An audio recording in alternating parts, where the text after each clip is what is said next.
ะนะคนมาซักยาเขามาซีดยาคันว่าภาษาไทยเฮิ่นเพิ่นน่ะเพิ่นทันหมอเพิ่นกำลังสร้างนั่นน่ะอยู่บ้านต้องเดินไปขี่รถมาสุดนี้เห็นในคลิปอย่าลืมกดไลค์กดได้มาซักแบบโบราณนะเท่าเกี่ยวค่อยมาเฮิ่นเพิ่นไปตะกี้เพิ่นก็อยู่แถวบ้านเขาเพิ่นแล้วเดี๋ยวนี้เพิ่นย้ายมาซื้อดินซื้อดอนอยู่ที่บ้านต้องเดินไปเดินแถวคาสิโนไปเท่าเกี่ยวเห็นคลิปอย่าลืมกดไลค์กดแชร์กดกระดิ่งให้ผู้ค้าเด้อโอ้ยมานะพวกเจ้าเพิ่นมาซักยามาซีดยาภาษาไทยเพื่อนท่านหมออยู่บ้านหนองเดินเลย40-50 ปีเดี๋ยวให้เที่ยวมาเฮ็ดหน้าอยู่พี่ละหน้าเขาอยู่พี่เดี๋ยวนะบ้านหนองเดินคาสิโนเอาโอ้หมาอันนี้บ้านหนองเดินเขาก็พัฒนาแล้วได้เขาก็ดีเลยคือเก่าเลยบ้านพัฒนามันขึ้นกับเมืองไกรโซนและบ้านนี่นะเบรกตอนนี้ตอนนี้นะมันบ้านเมืองเขานะมีแต่กูมีกันเดียวผมดูผมกินมีทุกบ้านอาหารเขาทางกูร้านค้ากินมันบ้านกวางเลย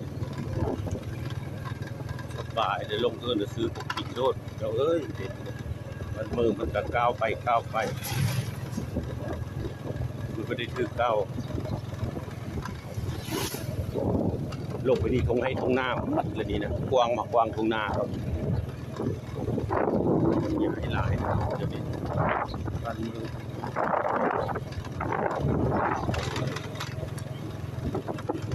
ไทยรีวิวแล้วบางทีเขาเที่ยวไปมาหน้าแถวนี้แหละ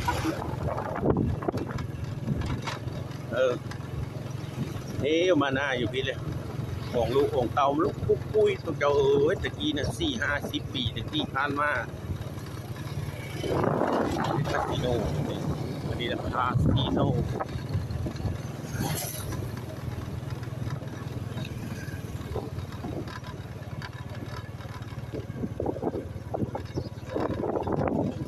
คาสิโนทางเข้าคาสิโนเอามาเลยก็จิบดังจิบเหนียวเดี๋ยวมาซีดยาเขาเพนนับมาแต่ตะกี้เราอยู่แถวบ้านละหกไปแล้วเอาค่อยเรามาซื้อดินซื้อโดนแล้วมาเฮ็ดเฮ็ดซ่านอยู่พี่เราไม่เฮ็ดซ่านอยู่พี่ก็นับมาเราว่างอย่าทึกนะเป็นอะไรเยอะไม่ได้ทางโดนนะครับทางโดนรอดปืนนั่นนี่แหละทางโดนเขาเฮ็ดปีได้ไม่ได้ลดกันมาเลยทางโดนไปมุกดาหารไปเลยสวรรค์เขตมุกดาหารเลยได้รถนะเขาเวิร์กเข้าในเมืองเลยในทาง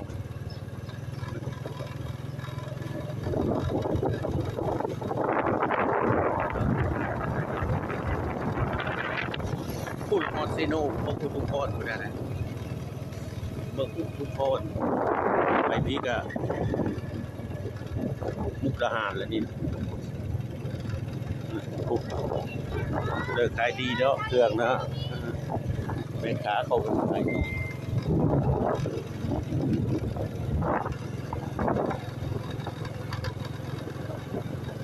ตะกี้เด้มีแต่ดินทรายได้แถวนี้เดี๋ยวค่อยไปหน้านั้นย้างเลยดินทรายเพื่อเราหน้าเป็นกระมุ่งพระเจ้า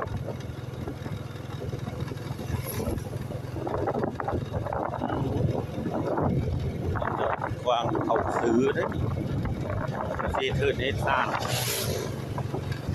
โอ้ตะกี้คึกคืนนะเดี๋ยวนี้แล้วค้าโควิดมานี่เป็นเหตุเกินแต่เก่านะเป้าตัวคนแถวนี้ยึกเนี้ยเอาก็ฟื้นคืนเอาก็เริ่มมีแหละเอาก็เริ่มมีมาเอาก็ฟื้นมาในน้อยนึง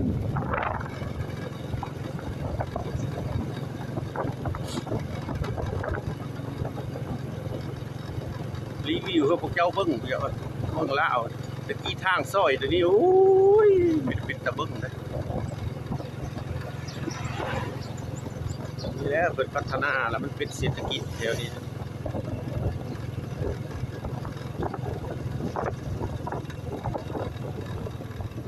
เมื่อได้แม่เลนผ่านรถกูด้วยล้มลงมับเลย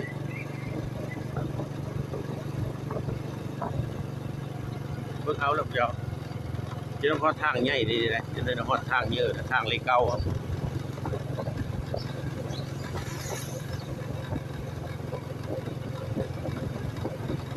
เพิ่งจะฮอดแล้วเพิ่งจะฮอดแล้วเจ้าเพิ่งจะฮอดแล้วทางเล็กเก้านอนเดี๋ยวจะรับมือคืนเดี๋ยวโอ้ยเจ็บแนวเจ็บสังโคตรแนวนะโอ้ยปกติแล้วเท่าแล้วอายุ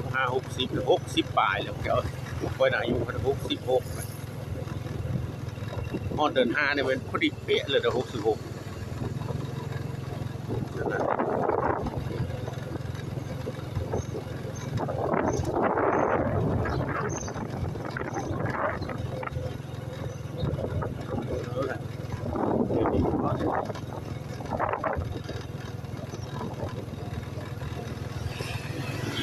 อาหารท้องว่าตัวนี้นะอาหารแล้วนี่นะ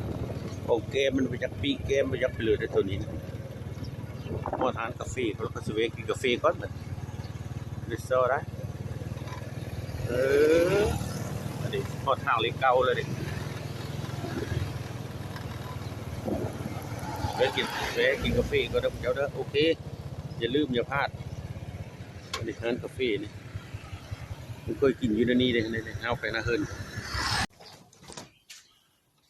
มาแต่ไปส่งส้มเขาโทรหากันไม่ได้เจ้ากลับมาแล้วกันนี่สิกาพักสะอมมันนี่พักเน่านี่โคตรแย่มาเลยดิ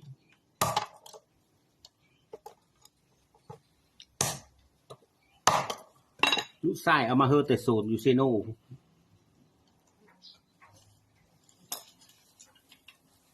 หลายเติบได้นี่พักเน่าพักสะอมไม่แน่นร้านละไปสักทีเลยตินกระซื้อละไปดิผมกระซื้ออะไรไปซื้อยูโดนสกาเบนหายไปชงได้ปีกายนี่ซื้อถงเยอะพูดนักเอาไปขายเป็นนักเรา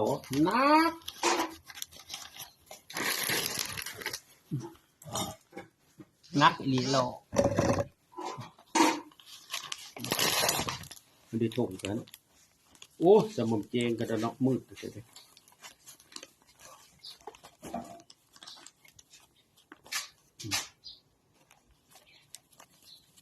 เขาปวดหินน้ำเดี๋ยวก็วิธีทื่อได้ถงหนึ่งนะ25,000พอเลยซ้ำเช่นนี้ละมันดิซ้ำเช่นนี้ละพดน้ำอันนี้ก็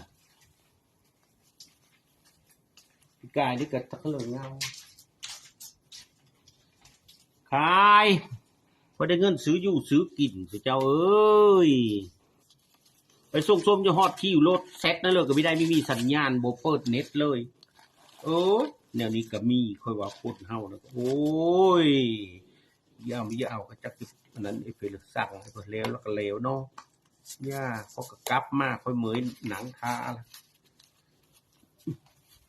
นี่ละขาดได้ผู้มันจะได้เนี่ยมันบริญญา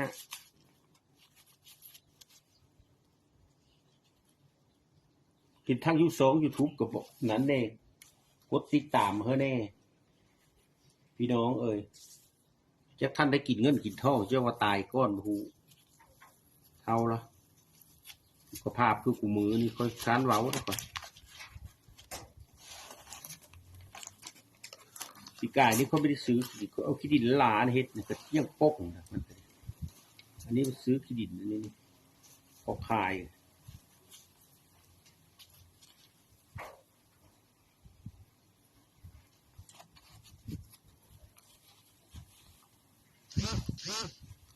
ปีกายนี่ซื้อถุงเยอะพวกติดตามทั้งสองเลยเด้อพี่น้องเด้อไม่ใช่ยงลาวนะจ๊ะพักสะอมอันนี้มันมีว่าโกยนี่โกยกับผงชูรสนี่ท่านี่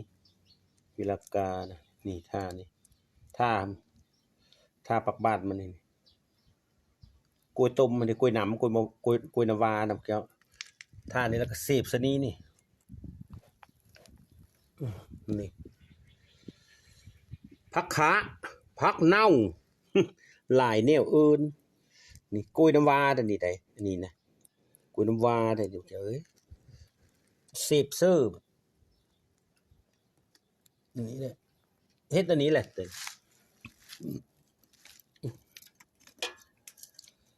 มันธาตุบำรุงเด้บำรุงประมาทมันเด้เขาตัดมาเด้นี่นี่จำซื้อมาเนี่ยต้นหนึ่ง30,000 กีบ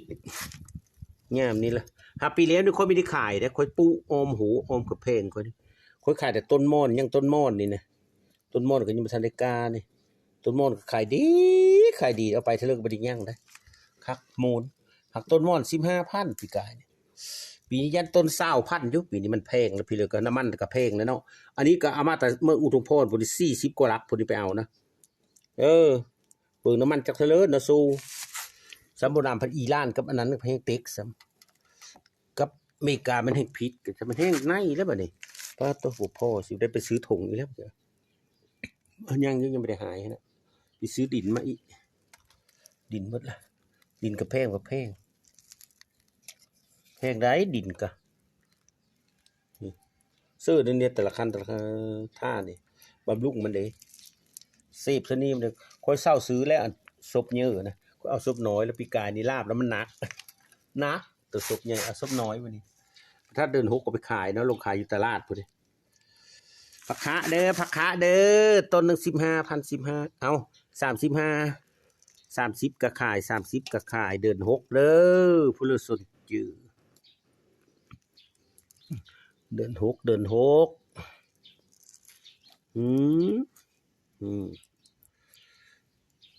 ถ้าสึกกล้วยน้ำกับแป้งโน่ผงชูรสเสพลงมันเกิดนั้นน่ะดิก็ได้เลยดินะเนาะติดตามทั้งคลิปก็ได้เด้ออย่าลืมอย่าพลาดนะพี่น้องเด้อถือว่าแล้วเรียบร้อยกันหดน้ำมันมานี่ได้44 ต้นแล้วจึงเฮลูกออกมาขายซีโน่ได้44 ต้นเฮ็ดจะ100 ปลาย200ต้นใหญ่ถึงยุตซีโน่เขาเอาไปปลูกหลายปีนะยักษ์ทะเลเงาเอาไปปลูกนะมันมีหดนำตายมาแต่พุ่นเลยนี่ก็ดิพักสะอมพักขาที่ว่าจบยังต้นม่อนนะวันนี้เลยต้นม่อนกับปีกายนี่คือขายได้6 เศษ